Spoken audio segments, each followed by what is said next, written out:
Hello guys, welcome back to our channel. நான் தான் உங்க குரு. நாம இன்னைக்கு இதில் பார்க்க போகிறது இன்னைக்கு அமேசான் பிரைமில் தமிழ் டப்பிங்கோட ஸ்ட்ரீம் ஆகிட்டு இருக்க ஒரு ஹாரர் மிஸ்ட்ரி த்ரில்லர் படமான ஹவுஸ் ஆஃப் த டிஸப்பேர் படம் எப்படி இருக்குது அப்படிங்கிறத அந்த உள்ள பார்க்க போகிறோம். இந்த படம் பார்க்கறதுக்கு எப்படி இருக்குது, பார்க்கலாமா இல்லையாங்கிறத அந்த உள்ள பார்த்தலாம். அதுக்கு முன்னாடி இந்த படத்தோட கதை என்னங்கிறத ஃபர்ஸ்ட் லைட்டாக பார்த்து இந்த படத்தோட கதையை டைம் ட்ராவலோட கனெக்ட் பண்ணுற மாதிரியான ஒரு ஹாரர் மூவியை எடுத்திருக்காங்க.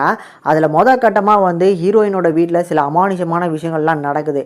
அதில் அவங்களோட பையன் வந்து சின்ன பையன் காணாமல் போயிடுறான். கூடுதலாக அவரோட ஹஸ்பண்டை வந்து யாரோ கத்தி குத்துப்பட்டு இறந்து கிடக்காப்ல. ஸோ போலீஸ் வந்து ஹஸ்பண்டை கொண்டது நம்ம ஹீரோயின் தான், அண்ட் ஆல்சோ வந்து அவங்களோட பையனுமே அவங்க கொண்டிருக்காங்க. அவங்களோட பாடி எங்கேயுமே கிடைக்கல, அது எங்கே இருக்குது அப்படிங்கிறது அவங்க வாயால் உண்மையை வரைய வைக்கணும் அப்படி சொல்லி அரெஸ்ட் பண்ணிட்டு போயிடுறாங்க. இப்போ பல வருஷம் ஜெயில் தண்டனை அனுபவிச்சுட்டு ரொம்ப ஓல்டான ஏஜில் தான் நம்ம ஹீரோயின் ஜெயிலில் விட்டு ரிலீஸ் ஆகி வெளியே வராங்க. வந்து தன்னோட வீட்டில் உண்மைக்கு நடந்தது என்ன, தான் பையன் உண்மைக்குமே காணாமல் போனது இவங்களுக்கு மட்டும் தான் தெரியும். மற்ற எல்லாருமே அவங்க கொண்டுட்டாங்க அப்படின்னு நினச்சிட்டு இருந்தாலும் தன்னோட பையன் டிஸப்பேர் ஆகிட்டான் அப்படிங்கிறது அவங்களுக்கு தெரியும்.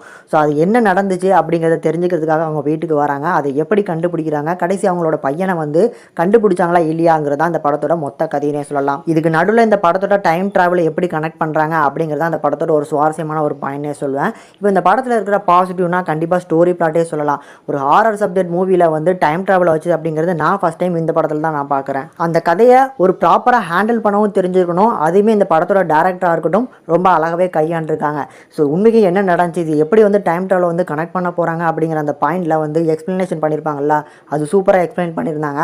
அதனாலே வந்து அந்த போர்ஷன் ஸ்ட்ராங்காக இருந்துச்சு. அதை தாண்டி ஒரு ஹாரர் மூவிக்கு தேவையான அந்த பேக்ரவுண்ட் சவுண்ட்ஸு, பிஜிஎம்ஸ், இப்போ பயன்படுத்தணும் அப்படின்னா திடீர்னு அந்த சவுண்ட் எஃபெக்ட் வரணும்ல, அந்த சவுண்ட் எஃபெக்ட்டுமே கரெக்டான பிளேஸ்மெண்ட் வச்சிருக்காங்க.